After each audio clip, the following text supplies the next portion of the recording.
Halo semuanya, jadi di video ini aku akan ngepresentasiin tugas UAS Strategi Internasional aku, yaitu tentang analisis evolusi bisnis model dari salah satu perusahaan vintage paling gede di dunia, yaitu PayPal Holdings.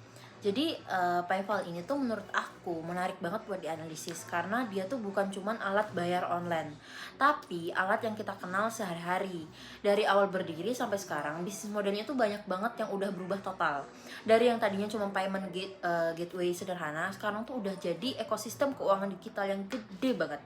Nah, di video ini aku tuh bakal bahas perjalanan transformasi itu, mulai dari sejarahnya, faktor-faktor yang mendorong perubahan, perbandingan bisnis model lama versus baru, sampai gimana cara implementasinya di Indonesia.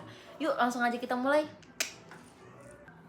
Oke, pertama-tama kita kenalan dulu sama PayPal. Jadi, PayPal itu awalnya didirikan pada tahun 1998. Tapi nama awalnya itu bukan PayPal, melainkan Confinity, didirikan oleh Peter Thiel, Max Levenchen, dan Luke Knowles. Nah, Confinity ini kemudian gabung sama X.com, punya Elon Musk. Dari situlah lahir namanya PayPal yang kita kenal sekarang. Nah, sekarang PayPal itu berkantor pusat di San Jose, California, yang udah beroperasi lebih dari 200 negara dengan jutaan pengguna aktif di seluruh dunia. Jadi udah gede banget skalanya. Nah, yang menarik sepanjang sejarahnya itu adalah PayPal ini tuh pernah diakuisisi oleh eBay di tahun 2002. Terus tahun 2015 dia tuh spin-off alias dilepas dari perusahaan independen lagi. Nah, dan sejak jadi independen itu PayPal terus berkembang. Jadi yang awalnya cuma gateway pembayaran, sekarang tuh udah punya banyak produk turunan kayak Venmo buat transfer antar teman, dan layanan pay later alias buy now pay later. Ada Bedtrend buat pemrosesan pembayaran merchant sampai eksplorasi ke aset kripto juga. Terus di tahun 2026 di bawah kepemimpinan CEO baru yaitu Enrique Lores, PayPal itu melakukan reorganisasi besar. Mereka tuh bentuk 3 unit bisnis utama, yaitu Checkout Solution and PayPal, Customer Financial Service and Venmo, sama Payment Service and Crypto. Nah, ini tuh menunjukkan kalau misalnya PayPal itu semakin serius dalam menyederhanakan struktur biar makin fokus dan accountable di tiap unitnya gitu. Oke, sekarang kita masuk kenapa sih PayPal itu sampai harus berubah-ubah bisnis modelnya. Jadi ada beberapa faktor yang saling berkaitan. Aku bagi jadi 5 poin utama. Yang pertama itu ada faktor teknologi. Jadi perkembangan mobile, machine learning, sama keamanan data itu maksa PayPal buat terus upgrade infrastrukturnya. Mereka sekarang pakai AI buat deteksi fraud sama personalisasi checkout yang namanya itu Fast Lane. Nah, bahkan saking seriusnya mereka tuh sampai bikin posisi baru yang namanya tuh Chief AI, Transformation and Simplification Officer. Jadi AI ini tuh udah jadi keunggulan kompetitif yang penting banget. Apalagi PayPal butuh puluhan miliar transaksi tiap tahun. Yang kedua itu ada faktor persaingan, disrupsi besar. Sekarang kan udah banyak banget nih persaingan baru, Strip, Apple Pay, Google Pay, sama dompet digital lokal di tiap negara. Nah, PayPal ini nggak lagi jadi satu-satunya pemain dominan. Makanya mereka tuh harus meluas, bikin fast lane buat guest checkout yang lebih cepat, sama PayPal Open yang nyatuin ekosistem konsumen dan merchant itu. Jadi yang ketiga itu ada faktor regulasi. Nah, aturan keuangan kan semakin kompleks di berbagai negara. Ada aturan pelaporan pajak yang semakin ketat, ada anti pencucian uang, sampai kewajiban lisensi di tiap negara termasuk Indonesia. Nah, ini tuh bikin PayPal harus terus nyesuaiin model bisnis dan kepatuhannya secara global. Yang keempat, itu ada faktor perubahan perilaku konsumen. Riset internal PayPal itu nunjukin sekitar 41% masyarakat Amerika itu udah ngirim uang atau hadiah ke keluarga dan teman di luar negeri. Hampir separuh di Gen Z itu ngelakuin tiap bulan. Tren remitansi ini tuh jadi alasan kenapa Venmo tuh diekspansi ke 90 negara di tahun 2026.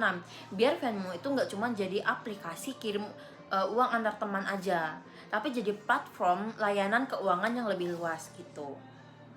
Yang kelima, itu ada faktor tuntutan profitabilitas dan investor. Sebagai perusahaan publik, PayPal itu kena tekanan terus dari investor, itu buat menunjukkan pertumbuhan, Makanya di 2026 eh, reorgani- re- reorganisasi biar pengambilan keputusannya itu lebih sederhana, akuntabilitas lebih jelas, dan operasionalnya lebih efisien gitu. Oke, kita sekarang masuk ke bagian yang menurut aku tuh paling seru, yaitu ngebandingin bisnis model kanvas PayPal versi lama sama versi baru. Jadi versi lama itu kira-kira di era 2002 sampai 2015, waktu PayPal masih murni jadi payment gateway doang. Fokusnya itu cuma satu, yaitu jadi perantara pembayaran buat e-commerce, dan ini masih di bawah naungan eBay. Sementara versi baru di era 20 sampai 2026, PayPal tuh udah jadi ekosistem keuangan digital yang terintegrasi. Nah, lebih jelas aku rangkumin aja perbandingannya. Dari segi fokus bisnis, dulu cuma jadi gateway tunggal, sekarang udah jadi ekosistem multi layanan.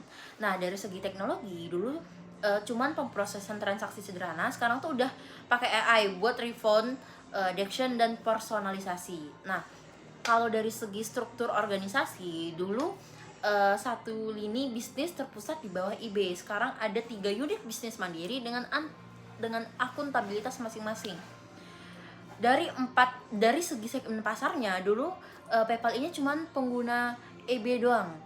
Sekarang udah konsumen global lintas generasi plus merchant skala besar. Dan dari segi sumber pendapatan, dulu cuman satu, yaitu fee transaksi. Sekarang udah hard diversifikasi banget, dari transaksi Venmo, kripto, sampai layanan premium. Jadi kelihatan kan gimana PayPal ini transformasinya tuh bener-bener menyeluruh, tapi nggak cuma nambah fitur doang, tapi emang ngubah cara mereka berbisnis dari pondasinya. Oke, sekarang kita masuk ke bagian yang menurut aku relate banget buat kita di Indonesia. Jadi, di Indonesia, PayPal itu udah dikenal luas terutama di kalangan pelaku usaha digital, freelancer, sama pebisnis lintas negara. Tapi, perjalanannya tuh nggak semulus itu. Ada satu insiden penting yang jadi studi kasus soal pentingnya kepatuhan regulasi.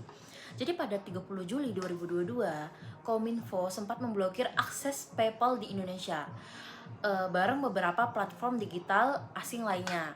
Alasannya tuh karena PayPal itu belum daftar sebagai penyelenggaraan sistem elektronik alias PSE, lingkup privat. Jadi belum bisa dapat izin dari Bank Indonesia maupun OJK. Nah, ini tuh bikin panik banget para penggunaan PayPal, apalagi para freelancer yang sangat tergantung sama PayPal buat nerima bayaran dari klien di luar negeri. Untungnya, sehari setelah diblokir, Kominfo itu buka akses sementara selama 5 hari kerja, biar orang-orang itu bisa mindahin saldo mereka dulu. Dan akhirnya, gak lama setelah itu, PayPal itu resmi terdaftar sebagai PSE di Indonesia. Terus di pasar Indonesia, PayPal juga harus bersaing sama ekosistem pembayaran digital lokal yang udah kuat banget. Ada QRIS yang dikembangkan Bank Indonesia sejak tahun 2019 dan sekarang udah dipakai lebih dari 15 juta merchant. Terus ada juga GoPay, Oppo, ShopeePay. Makanya di Indonesia, PayPal itu lebih banyak berperan sebagai jembatan transaksi lintas negara, bukan alat pembayaran harian. Karena masyarakat kita udah punya banyak pilihan lokal yang lebih murah dan terintegrasi sama bank dalam negeri. Tapi PayPal tetap relevan buat segmen niche kayak freelancer digital, eksportir UMKM, dan pebisnis dropship lintas negara. Sekarang kita lihat gimana hasil dari semua transformasi ini secara angka dan dampaknya secara non-angka. Dari sisi finansial, berdasarkan laporan tahun resmi PayPal ke SEC alias From 10K untuk tahun fiskal 2025, PayPal ini mencatat pendapatan bersih sebesar 33,172 miliar dolar Amerika Serikat, naik 4% dari tahun sebelumnya. Laba operasional itu 6.065 miliar dolar Amerika Serikat, naik 14%, dengan margin operasional 18%, dan yang paling impresif, laba bersihnya itu tumbuh 26% dari 5.233 miliar dolar Amerika Serikat. Ini tuh didorong sama kenaikan laba operasional plus penurunan beban pajak gitu.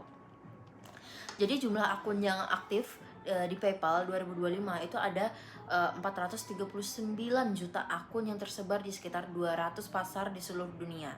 Terus dari sisi pengembalian ke pemegang saham, PayPal ini juga melakukan share buybacks senilai 6 miliar dolar Amerika Serikat dan mulai program dividen kas kuartalan. Ini tuh menunjukkan manajemen mereka tuh percaya banget sama stabilitas arus kas dari bisnis model baru ini.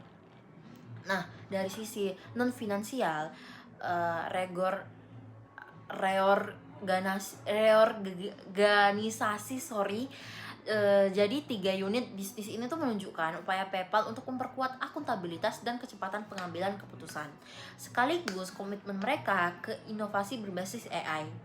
Tapi di sisi lain, insiden pemblokiran di Indonesia itu di tahun 2022 itu jadi pelajaran penting soal risiko reputasi. Itu sempat nurunin kepercayaan sebagian pengguna. Apalagi yang freelancer yang ngandelin PayPal buat buat penghasilan utama mereka. Untungnya ekspansi Venmo yang makin luas justru memperkuat loyalitas pengguna, khususnya di kalangan Gen Z.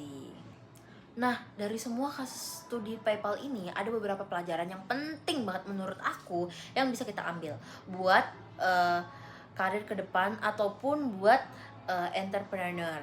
Pertama, adaptasi teknologi itu keharusan, bukan pilihan. PayPal itu menunjukkan kalau misalnya investasi di AI bukan cuma inovasi tambahan, tapi udah jadi fondasi keunggulan yang kompetitif. Yang kedua, itu ada kepatuhan regulasi sama kepentingan dengan inovasi produk.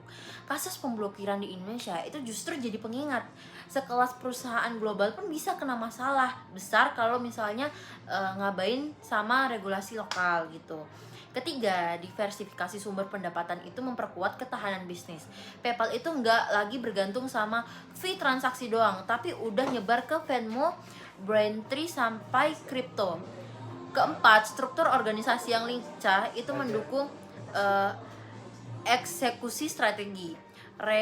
Reorganisasi PayPal 3 unit bisnis itu ngajarin kita kalau misalnya struktur yang kompleks itu bisa jadi penghambat kecepatan. Jadi penyederhanaan itu penting.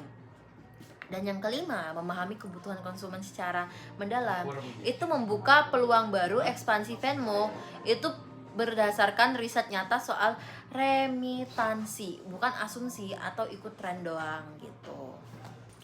Jadi secara keseluruhan perjalanan PayPal dari payment gateway sederhana sampai jadi ekosistem keuangan digital yang kompleks ini ngasih gambaran nyata gimana perusahaan global itu harus terus berevolusi, ngikutin perubahan teknologi, regulasi, dan perilaku konsumen biar tetap bisa bertahan dan berkembang, termasuk ke pasar yang unik kayak Indonesia. Jadi itu dia presentasi aku soal evolusi bisnis model PayPal. Makasih banyak udah nonton sampai akhir, semoga bermanfaat ya. Sampai jumpa di tugas aku yang selanjutnya.